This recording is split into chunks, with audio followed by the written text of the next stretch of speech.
સહજાનંદ સ્વામી મહારાજની જય. હરે કૃષ્ણ મહારાજની જય. સ્વામિનારાયણ ભગવાનની જય. કૃષ્ણ કનૈયા લાલ કી જય.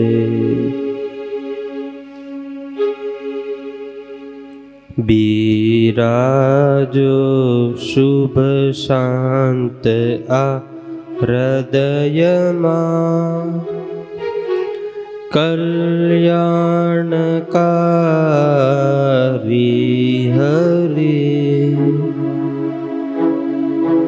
છોજી અક્ષરધામના અધિપતિ,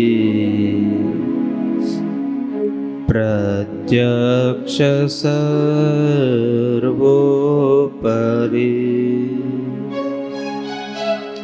સર્વે અક્ષર મુક્તને હૃદયમાં સ્નેહ કરીને સ્મરું, જેથી હે કરુણાળુ મોહતણું તો તે દુઃખ જાય પરું. પરમ કૃપાળુ આરાધ્ય ઈષ્ટદેવ ભગવાન શ્રી સ્વામિનારાયણ, પૂજ્ય ગુરુદેવ શાસ્ત્રીજી મહારાજ, ગુરુ મહારાજ, પૂજ્ય સ્વામી તેમજ મહારાજને વાલા સર્વે હરિભક્તોને ભાવથી જય સ્વામિનારાયણ. હરે હરે.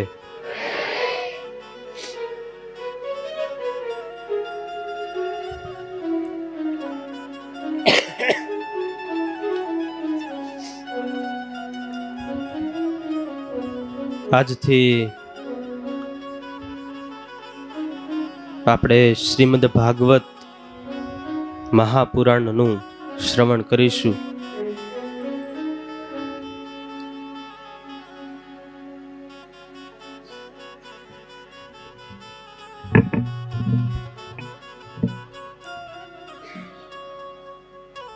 આ ભારતની અંદર બે ગંગા હંમેશા માટે વહેતી આવી છે. એક છે હિમાલયમાંથી નીકળતી ગંગા નદી, કે જેમાં સ્નાન કરવાથી આ તનની શુદ્ધિ થાય, શરીરની શુદ્ધિ થાય. અને બીજી ગંગા એટલે આ ભાગવત રૂપી ગંગા, કે જેમાં સ્નાન કરવાથી આપણા મનની શુદ્ધિ થાય. ત્યારે આજે આ ભાગવત રૂપી ગંગા આપણા આંગણે પધારી છે. આ શ્રીમદ ભાગવત પુરાણ એવું પુરાણ છે કે જે આપણને આ સંસારની માયામાંથી હટાવી દે છે, આપણા મનને ભગવાનમાં લગાડી દે એવું આ શ્રીમદ ભાગવત મહાપુરાણ છે. પ્રભુમાં પ્રેમ થઈ જાય એવી આ ભાગવતની દિવ્ય કથાઓ છે.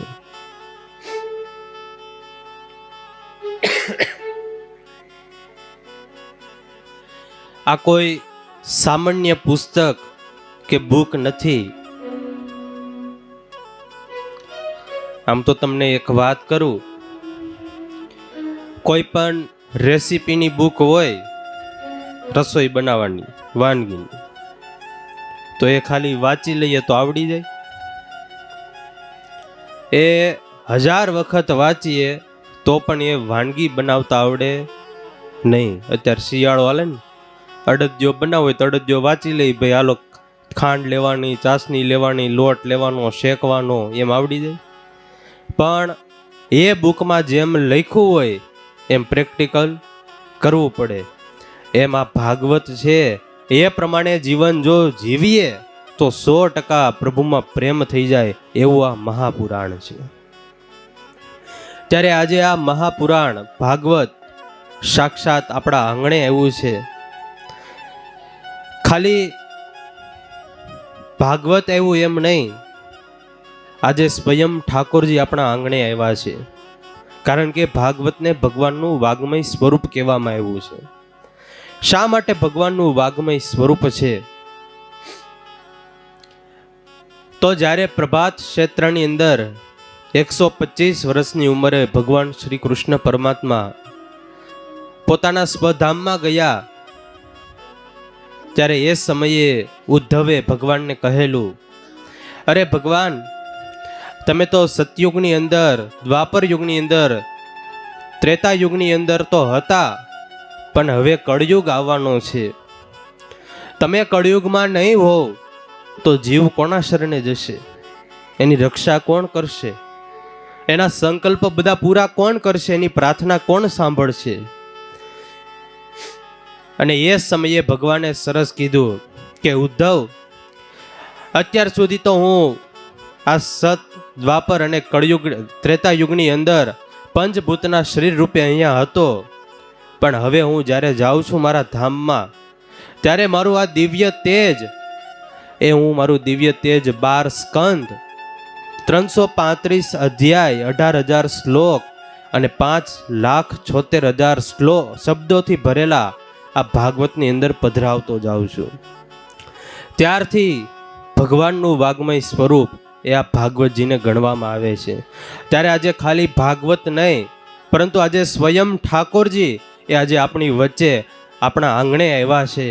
ત્યારે આવો અતિ ભાવથી આપણે ઠાકોરજીનું સ્વાગત કરીએ.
खबर सुनाओ खुशी रे बताओ, खबर सुनाओ खुशी रे बताओ, मेरे पिया घर आवे, आज मेरे पिया घर आवे। तेरी सखी मंगल गौरी धरती पर सजाओ रे, तेरी सखी मंगल गौरी धरती पर सजाओ रे, उतर गया मेरे पिया की सवारी, अरे कोई काजल राओरी मोहे काला टीका लगाओरी, अरे कोई काजल राओरी मोहे काला टीका लगाओरी, उनकी छवि से दिखो मैं तो प्यारी, लक्ष्मी दीवारो नजर उतारो, लक्ष्मी दीवारो नजर उतारो, मेरे पिया घर आवे, आज मेरे ઘર આવે ચોક પુરાવો માટી રંગાવો ચોક પુરાવો માટી રંગાવો આજ મેરે પિયા ઘર આવે આજ મેરે પિયા ઘર આવે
રંગ રંગ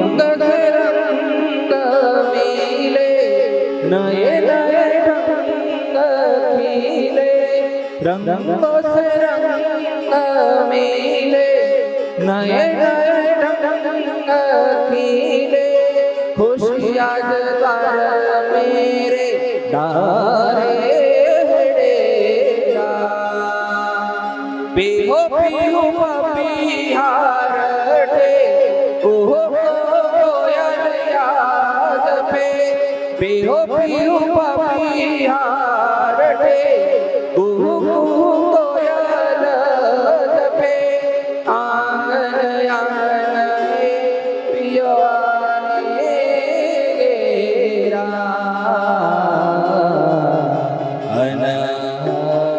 अनाद सुनाओ रे सबरील अनाद बजाओ रे सब मिल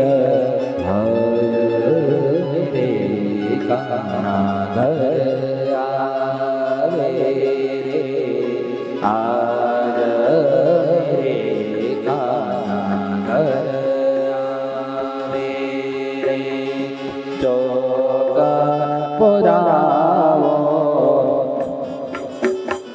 माटी रंगाओ चौक पुराओ माटी रंगाओ आज मेरे गाना घर आवे आज मेरे गाना घर आवे आज मेरे गाना घर आवे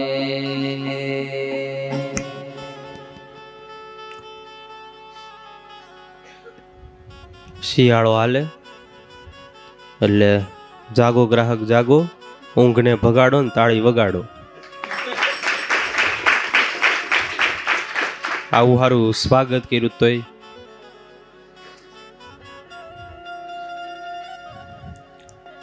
बड़ा बड़ाई ना करे बड़ा ना बोले बोल हीरा मुख से ना कहे कि लाख हमारा मोल.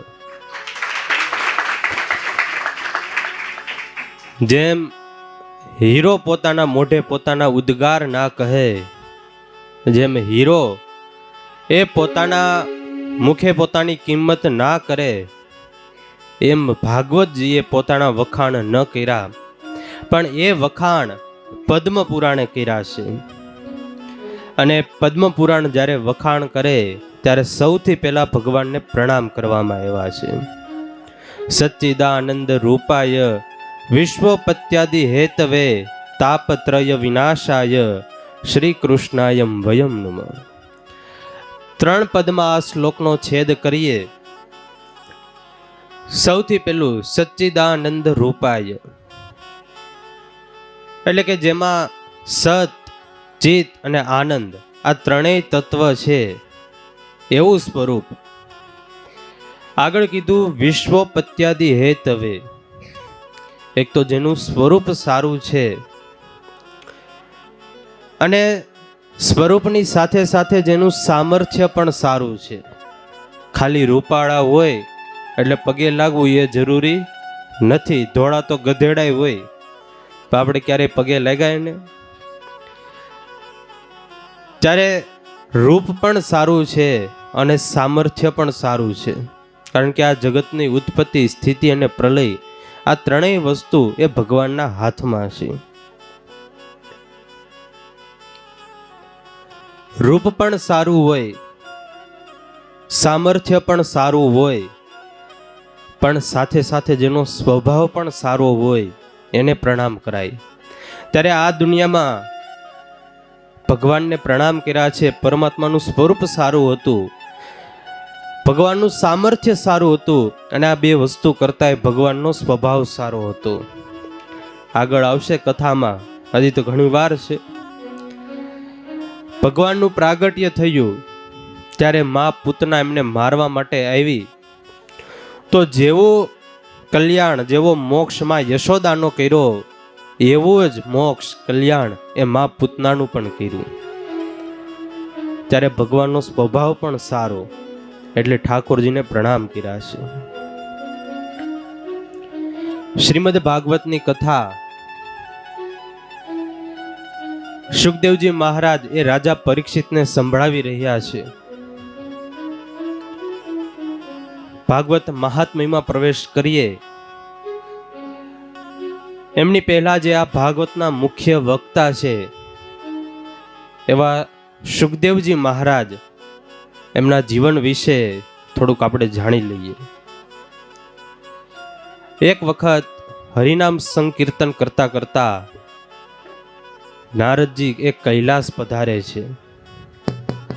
નારાયણ નારાયણ નારાયણ શ્રીમન્નારાયણ નારાયણ નારાયણ નારાયણ શ્રીમન્નારાયણ નારાયણ નારાયણ નારાયણ શ્રીમન્નારાયણ.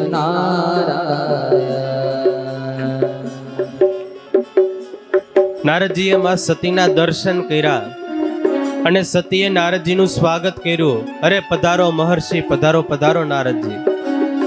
બોલો ને નારદજી, કઈ નવા સમાચાર લઈને આવ્યા? શું આવવાનું થયું? એટલે નારદજીએ કહ્યું, માં કઈ ધ્યાન રાખો છો કે નહીં? એટલે પાર્વતીજીએ પૂછ્યું, કોનું ધ્યાન? અરે ઘરવાળાનું ધ્યાન. કેમ? તમે ભોળાનાથના દર્શન કરો છો કે નહીં? અરે નારદજી, અતિ ભાવથી રોજે દર્શન કરું છું. તો ભોળાનાથ મૂંડની માળા પહેરે છે, જોઈ છે? હા જોઈ છે. કોઈ સ્ત્રીના મૂંડ છે? ખબર છે કોણ, કઈ સ્ત્રીના મૂંડ છે, કઈ ખબર છે?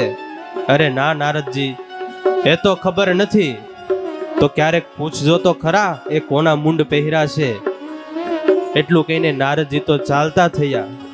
નારાયણ નારાયણ નારાયણ શ્રીમન્નારાયણ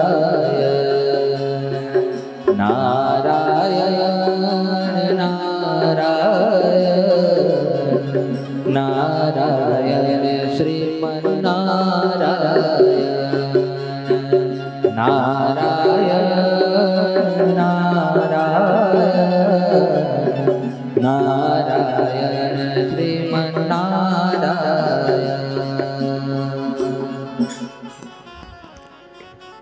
નારદજી તો એટલી વાત કરીને જતા રહ્યા અને આ બાજુ પાર્વતીજીના મનમાં શંકા શરૂ થઈ.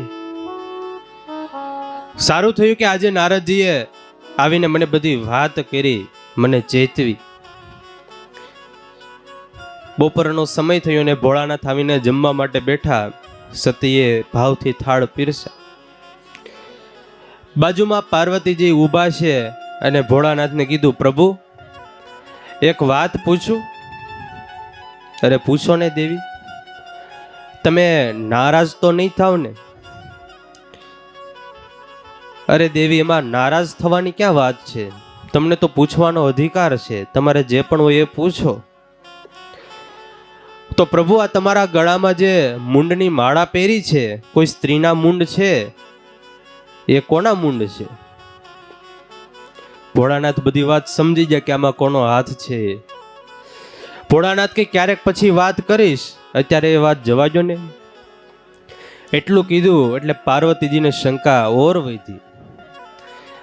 હવે કોઈ વાત પતિ એ પત્નીથી છુપાવે અથવા સામે પત્ની એ પતિથી છુપાવે.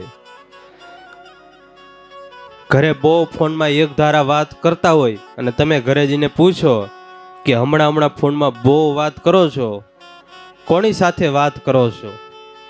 અને એમ કે પછી ક્યારેક વાત, પછી તો ઘર જ હળગે. ત્યારે એવું કહેવાય કે લંકાના રાવણ કરતા પણ શંકાનો રાવણ એ વધુ ખતરનાક છે. કારણ કે લંકાનો રાવણ તો ખાલી સીતાજીનું હરણ કરી ગયો હતો, પણ શંકાનો રાવણ તો એ આપણા પરિવારમાં સ્નેહ, પ્રેમ, સંબંધો, આપણી સમજણ આ બધાનું હરણ કરી જાય છે. અને જ્યારે સમજણના તાર ટૂંકા પડે ત્યારે જ જીવનમાં શંકાના અંકુરો એ ફૂટતા હોય છે. મોટો વિશાળ ડેમ હોય અને એના પાણીથી આખી ધરતી સુજલામ સુફલામ થતી હોય, પણ જો એમાં એક નાનકડી એવી ખાલી તિરાડ હોય ને તો પણ એ વધુ જોખમી કહેવાય. એને એન્જિનિયરો ક્યારેય પણ સહજતાથી ના લે. એમ સંબંધોની અંદર પણ જો નાનકડી એવી તિરાડ આવી જાય, જરીક એવી શંકા આવી જાય, એટલે તરત જ આપણે જીવનમાં ચેતી જવું. અને જો એ શંકાનું સમયસર જો સમાધાન કરવામાં ન આવે તો દિવસે ને દિવસે સંબંધો એ કડવા થતા જાય, ખાટા થતા જાય. ત્યારે શંકાને કુશંકા કરીને ખલાસ થવું એની કરતા સામે સામે બેસીને ખુલાસો કરી લેવો એ વધુ સારું.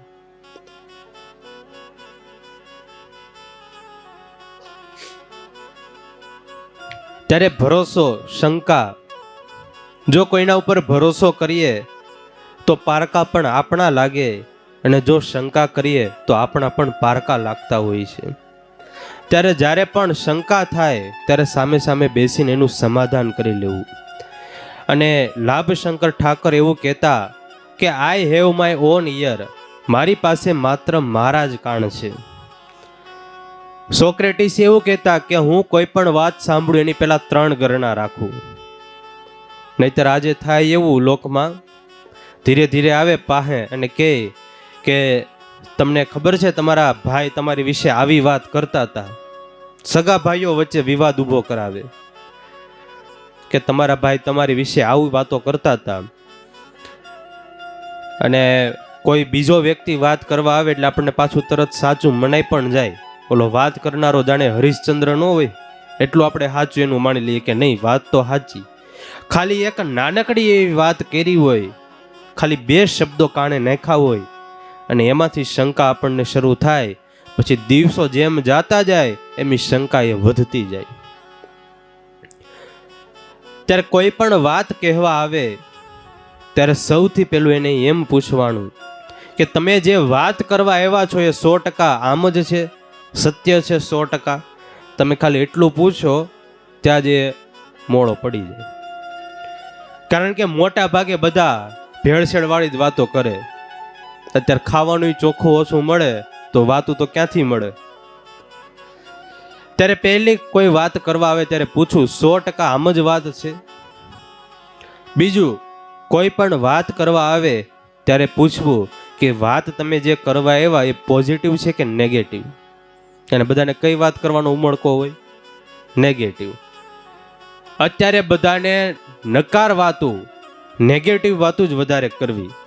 આખા ન્યૂઝપેપર તમે ખોલજો, એમાં ખાલી 10 થી 15% પોઝિટિવ વાતું હોય છે, બાકી 80-90% તો નેગેટિવ જ હોય છે.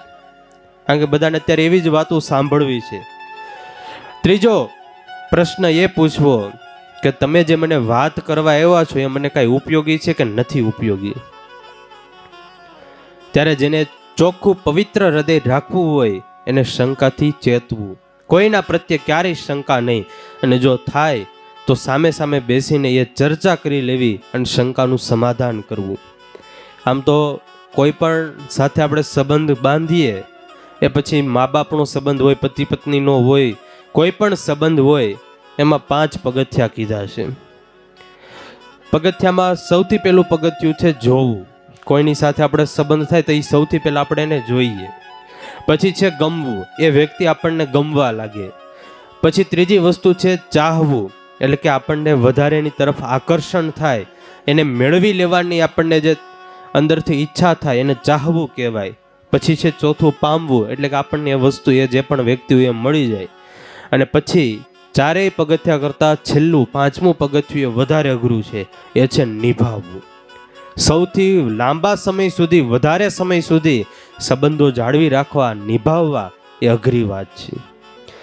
ભોળાનાથે 2-3 વાર ભોળાનાથને પૂછ્યું કે આ મૂંડ કોણા છે એ તમે કયો, પણ ભોળાનાથે કઈ પ્રશ્નનો જવાબ આપ્યો નહીં.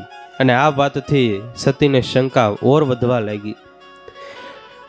એક દિવસ તો પાર્વતીજીએ હઠ લીધી કે નહીં, આજે તો તમારે એ વાત કરવી જ પડશે કે મૂંડ તમે કોના પહેર્યા છે. અને પછી ભોળાનાથને થયું કે હવે વાત હું કહી દઉં. એટલે ભોળાનાથે કીધું કે દેવી, તમે વારે વારે પૂછો છો આ મૂંડ કોના પહેર્યા છે, તો સાંભળો, આ મૂંડ એ બીજા કોઈ સ્ત્રીના નથી, પણ આ મૂંડ એ તમારા જ મેં પહેર્યા છે. એટલું જ્યાં કીધું ત્યાં તો સતીને બધી વાત સમજાઈ ગઈ. આંખમાંથી દળ દળ આંસુડા પડવા લાગ્યા. અરે પ્રભુ, મને માફ કરજો.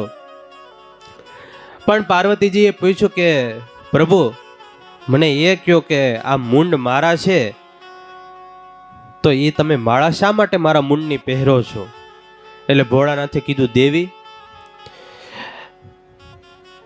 હું હંમેશા માટે અમર છું, એટલા માટે હું હંમેશા માટે અમર છું. અને તમે વારે વારે તમારું જ્યારે પણ મૃત્યુ થાય ત્યારે તમારા મૂંડની માળા કરીને હું પહેરું છું. એટલે પાર્વતીજીએ કીધું, તમે હંમેશા માટે અમર અને હું વારે વારે મરું, તો મને પણ કંઈક અમર થવાનો રસ્તો બતાવો. એટલે ભોળાનાથે કીધું કે મેં અમર કથા સાંભળી છે, એનાથી હું હંમેશા માટે અમર છું. એટલે સતીએ કીધું, તો પ્રભુ મને પણ એ કથા સંભળાવો. ભોળાનાથે વાત કરી કે આ અમર કથા સંભળાવો, પણ આ કથાનો બીજા કોઈને પણ અધિકાર નથી, તમને એકલાને આ કથા સંભળાવું. થોડીક વનરાજી હશે, એક નાની એવી ગુફા હશે, એમાં શિવજી અને પાર્વતીજી બંને ગયા. ભોળાનાથે કીધું, દેવી તમે 3 તાળી પાડો, એટલે આજુબાજુમાંથી જેટલા પણ પશુઓ, પક્ષીઓ, પ્રાણીઓ હશે બધા જ જતા રહેશે, કારણ કે આ કથાનો બીજા કોઈને પણ અધિકાર નથી. અને સતીએ 3 તાળી પાડી. આખું જ વન સંપૂર્ણ નિર્જન થયું અને મહારાજે, શિવજી મહારાજે કથાનો પ્રારંભ કર્યો. અમર કથા સંભળાવી રહ્યા છે અને અતિ ભાવથી સતી એ કથા સાંભળી રહ્યા છે. કથા સાંભળતા જાય અને પ્રતિસાદ આપતા જાય છે સામે. જૂના જમાનામાં એક રીતિ હતી, વડીલો હોય એ બધાને ખબર હોય, જ્યારે પણ કથા થતી હોય, વક્તાઓ કથા કરતા હોય, ત્યારે સામે શ્રોતા બેઠા હોય, કાંઈ પણ સારી વાત આવે ત્યારે એ સભામાં હરે હરે એવો શબ્દ બોલે. પ્રાગજી પુરાણી જ્યારે પણ કથા કરતા, આમ તો મહારાજ એ સતશાસ્ત્રના કથાના ખૂબ જ રસિક હતા. સતશાસ્ત્ર વ્યસનાય નમઃ. મહારાજ કથા સાંભળવા મોટા આસન ઉપર બેઠા હોય, મહારાજ ડોલતા જાય અને હરે હરે બોલતા જાય. પ્રાગજી પુરાણી કથા કરતા હોય તો મહારાજ આસન ઉપર બેઠા હોય તો ત્યાંથી ધીરે ધીરે આમ નજીક ખસતા આવે. ત્યારે એટલા બધા મહારાજને ખૂબ જ કથા પ્રિય હતી. કથા સાંભળતા હોય ને કથાનો વેગ એટલો બધો લાગી ગયો હોય કે ક્યારેક ઠાકોર જમાડવા માટે જાય તો ઠાકોર જમાડતા જમાડતા પણ હરે હરે એવો શબ્દ બોલી જાય. ત્યારે મહારાજને કથા ખૂબ જ ગમતી. સતી કથા સાંભળે છે, સામે પ્રતિસાદ આપતા જાય છે. હવે એમાં સામે એક વૃક્ષ ઉપર નાનકડો એવો પોપટનો માળો. પોપટ તો ઉડી ગયો હતો પણ એનું એક નાનકડું એવું ઈંડું એ આ કથાના નાદથી એ સેવાતું હતું. એટલે આ નાનકડું એવું ઈંડામાં બેઠેલું શુક બાળ એ આ શિવજી મહારાજની કથા સાંભળે. થોડી વાર થઈ એટલે સતીને થોડીક તંદ્રા ચડી, નીંદર આવી. અને ઘણાને પ્રશ્ન થતો હોય, અમે તો તમે જો આખી રાત વાતો કરવાની કયો તો અમને કાંઈ વાંધો આવે નહીં, પણ તમે કથામાં બેસાડો તો અત્યારે ઝોલા આવે, એમ ક્યારેક ક્યારેક ઝોલા આવે. ત્યારે કથામાં આપણે બેસીએ ત્યારે ઊંઘ આવે, તંદ્રા ચડે, નીંદર આવે. આમ તો એવું કીધું કે કથામાં આપણે બેસીએ એટલે આપણી મન, ઇન્દ્રિયો, અંતકરણ આ બધું એ એકચિત્ત થઈ જાય, શાંત થઈ જાય. અને એ શાંત થાય, અતિ ભાવથી આપણે કથા સાંભળતા હોય ને શાંત થાય એટલે પછી આપણને નીંદર આવે, તંદ્રા ચડે. એટલે તમે બધા પાછા ખાતરી આપવા તંદ્રા ચડાવતા નહીં કોઈ, આપણે જરૂર છે નહીં અત્યારે. ત્યારે એકાગ્રતાથી સાંભળીએ છીએ એની એક નિશાની પણ છે. આમ તો એક ભાઈ રાત્રે સૂતાતા બિચારા ઘસાટ અને રાતના 3 વાગ્યા છે તે એમના પત્ની આમ થોડાક હલાવીને જગાડ્યા કે ભાઈ જાગો જાગો. એટલે પતિદેવ ઊભા છે ને પૂછ્યું, બોલો ને શું કામ છે? તો કે તમે નીંદરની ટીકડી લીધા વગર હુઈ ગયા એમલમ.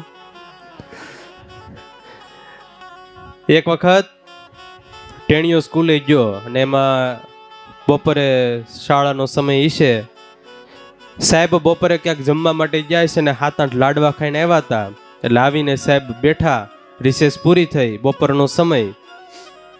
એટલે સાહેબને થોડીક નીંદર આવતી છે, ખુરશી ઉપર બેઠા. સાહેબે કહી દીધું, ભાઈ હાલો 13મો પાઠ ભૂગોળનો તમે લખવા માંડો, હું ઘડીક આરામ કરું. એટલે સાહેબે લખવાનું આપી દીધું ને સાહેબ ખુરશી ઉપર બેઠા. થોડી વાર થઈ એટલે સાહેબને નીંદર શરૂ થઈને ઘારડવાનું શરૂ કર્યું. એટલે એક ટેણીયો હતો એ આવ્યો, સાહેબને આમ થોડાક હલાવીને જગાડ્યા. અરે સાહેબ જાગો, તમે અત્યારે નીંદર કરો છો, ઊંઘો છો અત્યારે શરૂ સ્કૂલે? એ કે ના ટેણિયા, હું તો સમાધિમાં ગયો તો. એ કે સમાધિમાં અત્યારે? એ કે હા. એ કે ન્યા શું જોયું? એ કે બસ સમાધિમાં એ કઈ ગયો તો. એ કે ભગવાન પાસે બ્રહ્મા, વિષ્ણુ, મહેશ, માં શારદા, સરસ્વતી માં બધા પાસે અને મેળો બધાને. એમ કે એમ? એ કે ન્યા શા માટે જાય? અહીંથી ન્યા ઠેકી કેટલું બધું અંતર કાપી કે? એ કે બસ જ્ઞાન મેળવવા માટે. એ કે બરોબર, તો એ કે તમે ન્યાથી જ્ઞાન લાવો એ અમને આપો, તમારું તો કાંઈ છે જ નહીં. એ કે ટેણિયાને એકાદી મારીને બેહાડી દીધો છે. ત્યારે 15 દિવસ ગયા એટલે ટેણિયો હતો એને ક્યાંક પછી ગૌણો કર્યો હતો. એટલે એ બપોરે લાડવા ખાઈને આવ્યો અને આવીને એને પછી બેન્ચીસ ઉપર લંબાવી. સાહેબ ક્લાસમાં આવ્યા જોયું કે ઓલો ટેણિયો હતો એટલે ઊભો કર્યો. અરે ટેણિયા, અત્યારે કઈ ઊંઘવાનો સમય છે આ શરૂ સ્કૂલે? અરે સાહેબ, હું તો સમાધિમાં ગયો તો. એ કે એમ? સમાધિમાં શું કરવા ગયો તો? એ કે બસ, એ કે બ્રહ્મા, વિષ્ણુ, મહેશને પૂછવા ગયો તો અમારા સાહેબ અહીંયા આવે છે કે નહીં. કે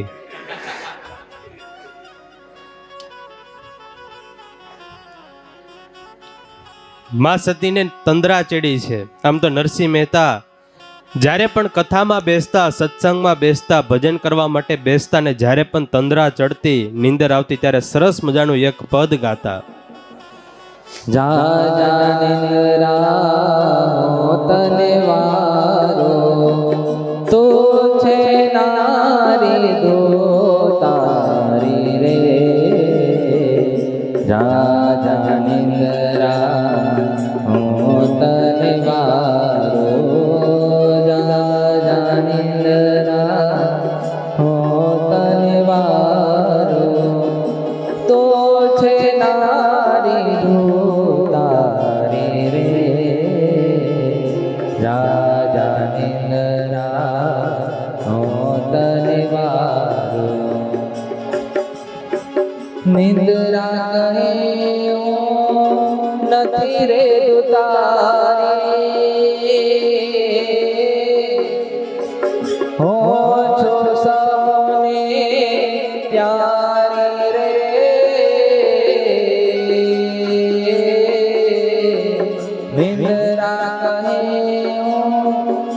નથી રે તારી હો છો સૌને પ્યારી રે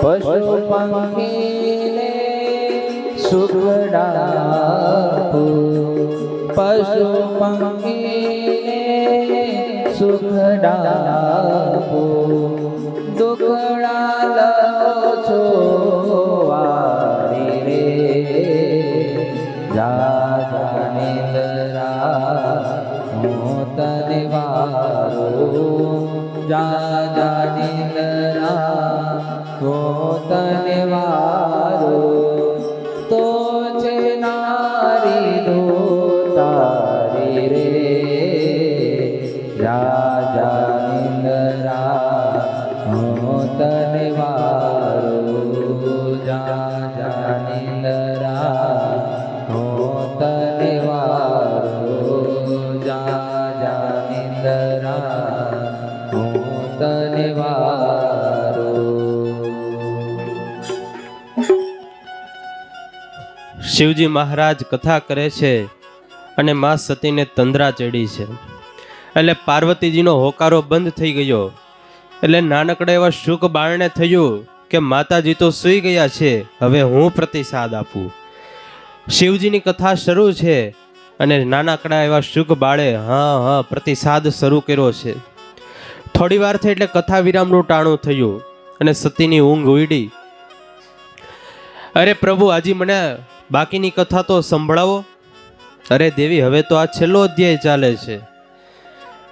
અરે મહારાજ, મારે તો હજી અડધી કથા સાંભળવાની બાકી છે. ભોળાનાથને આશ્ચર્ય છું કે અત્યાર સુધી મેં કથા કરી તો મને સામે પ્રતિસાદ આપતું તું કોણ? એનો અર્થ એવો થયો કે અહીંયા પાર્વતીજી સિવાય બીજા કોઈએ પણ આ કથા સાંભળી છે. આ અમર કથાનું શ્રવણ હજી બીજા કોઈએ પણ કર્યું છે. અને શિવજી મહારાજ ત્રિશુલ લઈને ઊભા થયા અને ત્યાં તો ઓલું સામેથી પેલું પોપટનું બચ્ચું નાચવા લાગ્યું. અરે મહારાજ, ક્યું રૂક ગયે, આગે કથા સુનાઈએ. અને જ્યાં જોયું ત્યાં તો નાનકડું એવું પોપટનું બચ્ચું. શિવજીને થયું કે મારી આજ્ઞાનું ઉલ્લંઘન કરીને આ નાનકડા એવા શુક બાળે કથા સાંભળી. શિવજી મહારાજે હાથમાં ત્રિશુલ લીધું, જટા ખોલી અને પાછળ દોડ્યા છે. આગળ શુક બાળ જેટલી પણ પોતાના પાખમાં તાકાત હતી એટલી તાકાત લગાવીને ઉડવા લાગ્યું. પાછળ શિવજી દોડતા દોડતા એ ભરૂચ પાસેના વ્યાસ આશ્રમમાં આવ્યા છે. શુક બાળને થયું કે હવે તો મારી તાકાત પૂરી થઈ ગઈ છે. સવારનું ટાણું હતું. આછા ધૂપમાં વ્યાસ મહારાજના પત્ની વેદવતી માતા, શિયાળાની ઋતુ હશે અને કુણા તડકામાં બેઠેલા. શુક બાળને થયું કે હવે તો મારી તાકાત પૂરી થઈ ગઈ છે, હવે તો શિવજી એ મને મારી નાખશે, પકડી લેશે. એટલે એ શુક બાળે વેદવતી માતાના ઉદરમાં વાયુનું રૂપ ધારણ કરીને પ્રવેશ કરી લીધો, ગર્ભમાં પ્રવેશ કર્યો. વ્યાસ મહારાજ આશ્રમની બહાર બેઠા હતા અને ત્યાં શિવજી પધાર્યા. અરે વ્યાસ મહારાજ, તમારા આશ્રમમાં મારો શત્રુ આવીને બેઠો છે. એટલે વ્યાસજીએ કહ્યું કે પધારો શિવજી, પધારો. તમે તો ભોળા ભોળા નિર્વેર અને તમારો શત્રુ. શિવજીએ બધી માંડીને વાત કરી. પછી વ્યાસ મહારાજે કહ્યું કે ભોળાનાથ, તમે એમ કહો છો કે મેં એને અમર કથા સંભળાવી, તો એ અમર કથા સાંભળીને એ બાળક તો અમર થઈ ગયું, હવે તમે એને મારશો કઈ રીતે? શિવજી હસવા લાગ્યા અને ત્યાંથી વિદાય થયા. બીજી બાજુ માં વેદવતીના ઉદરમાં નાનકડું એવું શુક બાળ આજે બાળક સ્વરૂપે બેઠું છે. 16 વર્ષ પસાર થયા તેમ છતાં પણ જન્મ લેવાનું એ નામ નથી લેતું.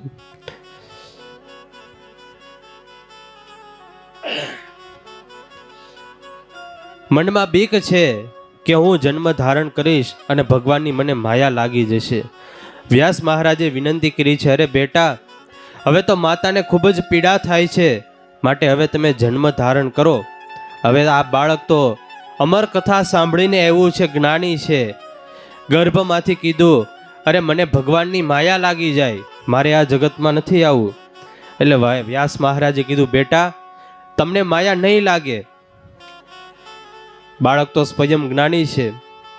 એટલે કીધું મને તમે શું ખાતરી આપો કે મને ભગવાનની માયા ન લાગે? વ્યાસ મહારાજે કીધું હું તમને ખાતરી આપું કે તમને ભગવાનની માયા ન લાગે, તમે જન્મ ધારણ કરો. એટલે શુક બાળ કે હજી તો મારો જન્મ થયો નથી, ત્યાં તમે બાળક દીકરા કરો છો. મને એમ ભરોસો ન આવે. મને જો ખુદ સ્વયં ભગવાન આવીને વિશ્વાસ અપાવે તો મને વિશ્વાસ આવે. અને એવું લખાણું કે સ્વયં ઠાકોરજી આવ્યા છે, નારદજીને મોકલા છે દ્વારિકામાં, અને ભગવાન કૃષ્ણ આવ્યા છે વ્યાસ આશ્રમમાં, આવીને ખાતરી આપી છે, વચન આપ્યું છે કે તમને ભગવાનની માયા નહીં લાગે.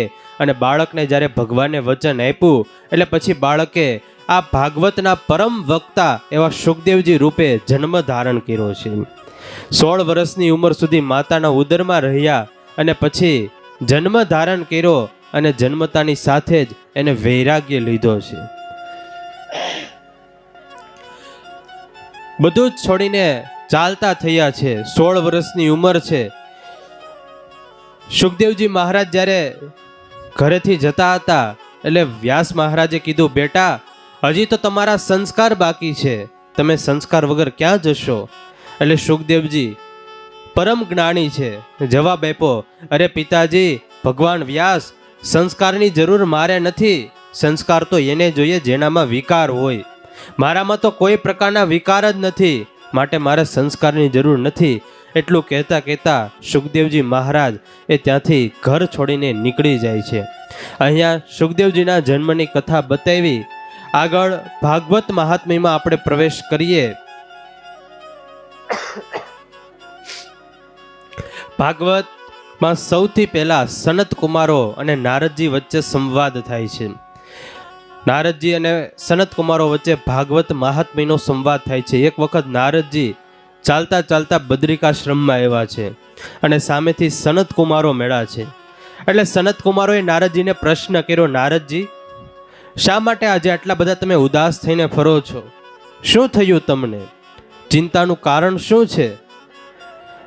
હરિકાદાસ કભી ના ઉદાસ.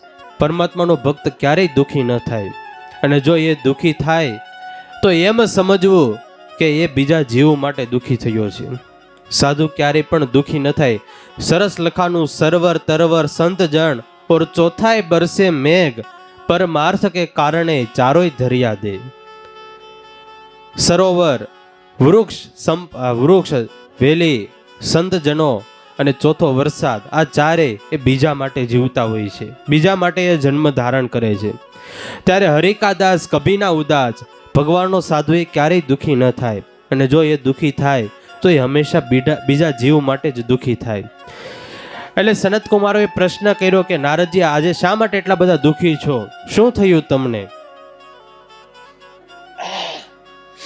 એટલે નારદજીએ પ્રશ્નનો જવાબ આપ્યો કે સત્યમ નાસ્તિ તપસ્સોચમ દયાદાનમ ન વિદ્યતે ઉદરમ ભરીનો જીવા વરાકા કૂટ ભાષિણી.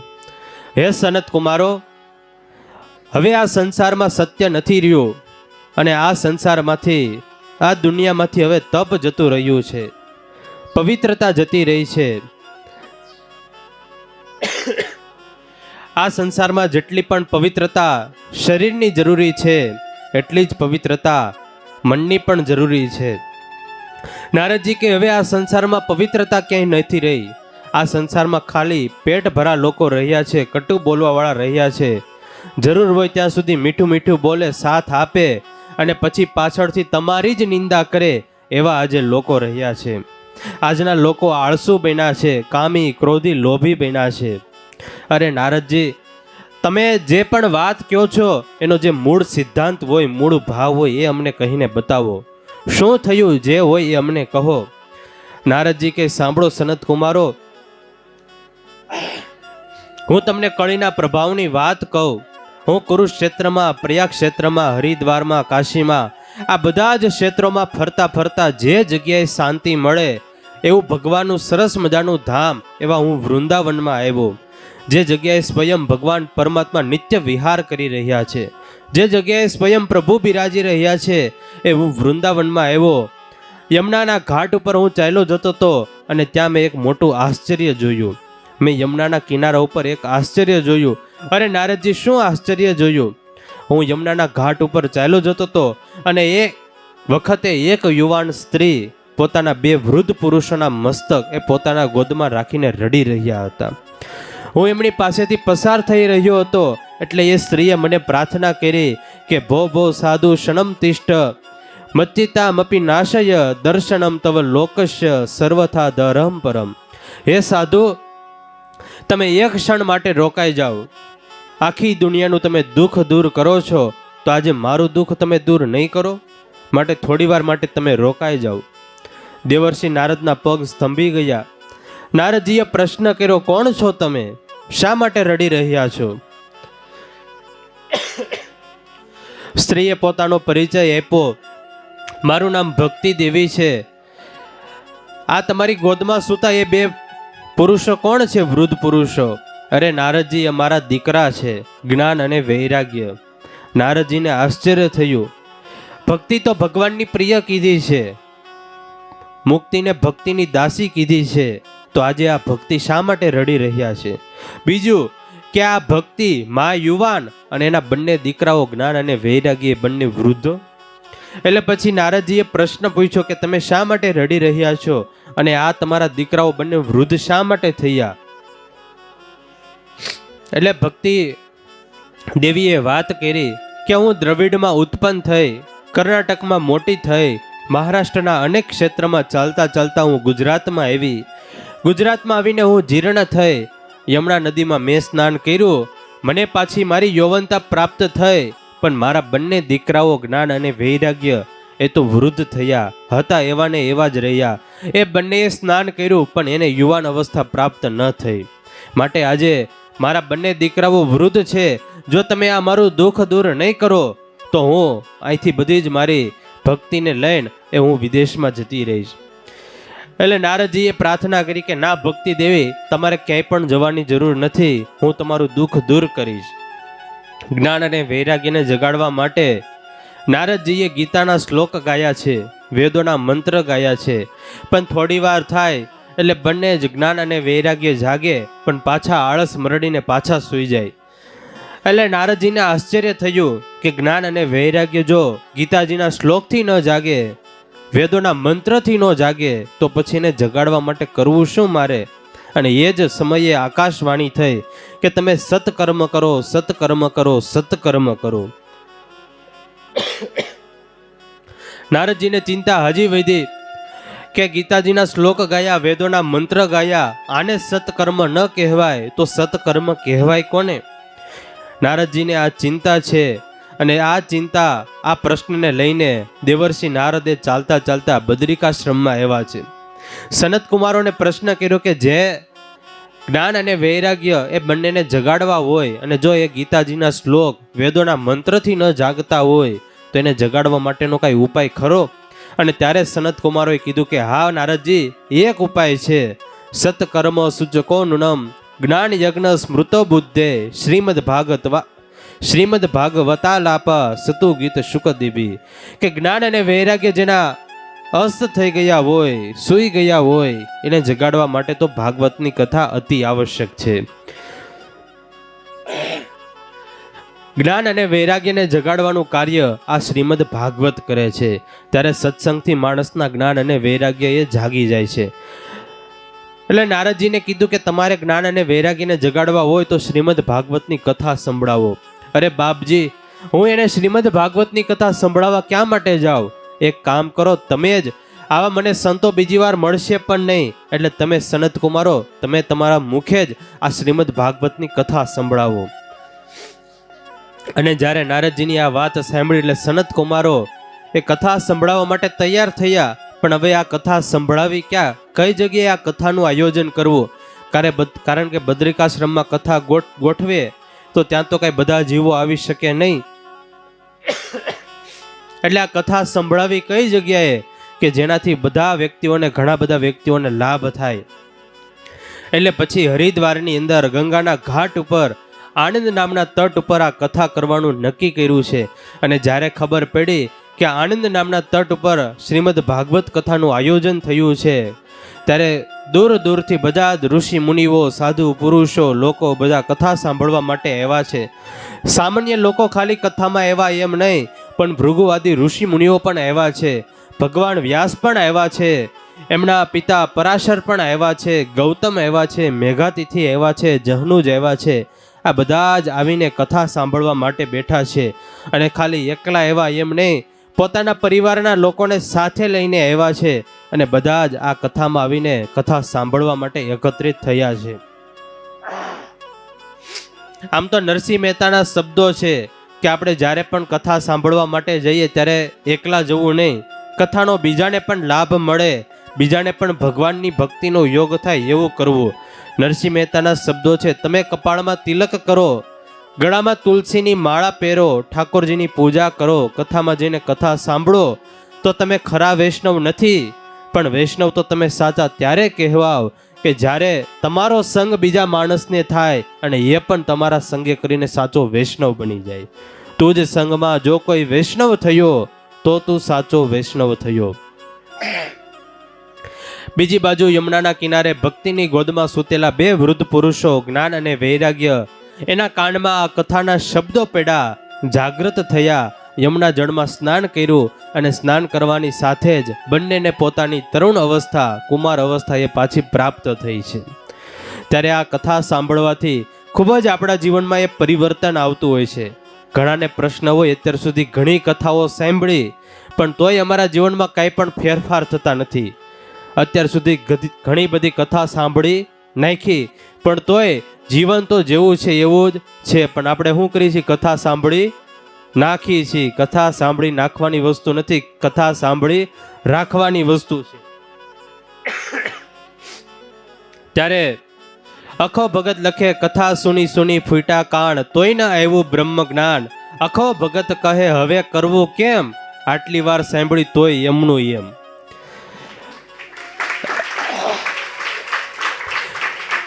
ત્યારે કેટલી વાર આપણે કથા સાંભળીએ તોય હજી આમ 50 વર્ષના થઈ જાય, ઘણી કથાઓ સાંભળી હોય તોય એમ ન થાય કે હવે આપણે આપણો વ્યવહાર એમ મૂકી દઈએ, દીકરાઓને સોંપી દઈએ. ત્યારે આ બધી કથાઓ શીખવાડે છે આપણને કે 1 વર્ષથી 25 વર્ષ સુધી બ્રહ્મચર્યનું પાલન કરવું.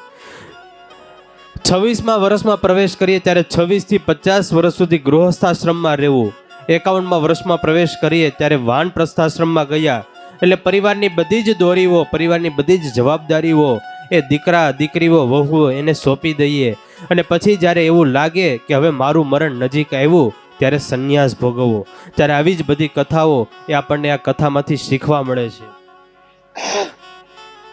આ કથા એ આપણને મૃત્યુમાંથી ન છોડાવે, કારણ કે મૃત્યુને તો બધાને અપનાવવું જ પડે છે. તમે દરેક જગ્યાએ ગેરહાજર રહી શકો, કદાચ તમે કથામાં ન આવો તો કહી શકો હું કથામાં નહોતો આવ્યો. હમણાં લગ્નની સિઝન આવશે, તમે જાવણી તો એમ કહી શકો કે હું લગ્નમાં નહોતો. પણ મૃત્યુમાં તો બધાને હાજર જ રહેવું પડે. અને બીજી બધી જગ્યા એવી છે કે ત્યાં આપણે ચાલીને જવું પડે, પણ મૃત્યુ એક એવું છે કે એ સામે ચાલીને આપણી પાસે આવે. ત્યારે આ કથા એ મૃત્યુમાંથી તો ન છોડાવે, પણ મૃત્યુના ભયમાંથી છોડાવે એવી આ કથા છે. ત્યારે વિશેષ ભાગવતની કથા એ આપણે હવે આગળની સંસ્કાર સભામાં શ્રવણ કરીશું. આજની આ સંસ્કાર સભાને અહીંયા વિરામ આપીએ. સહજાનંદ સ્વામી મહારાજની જય.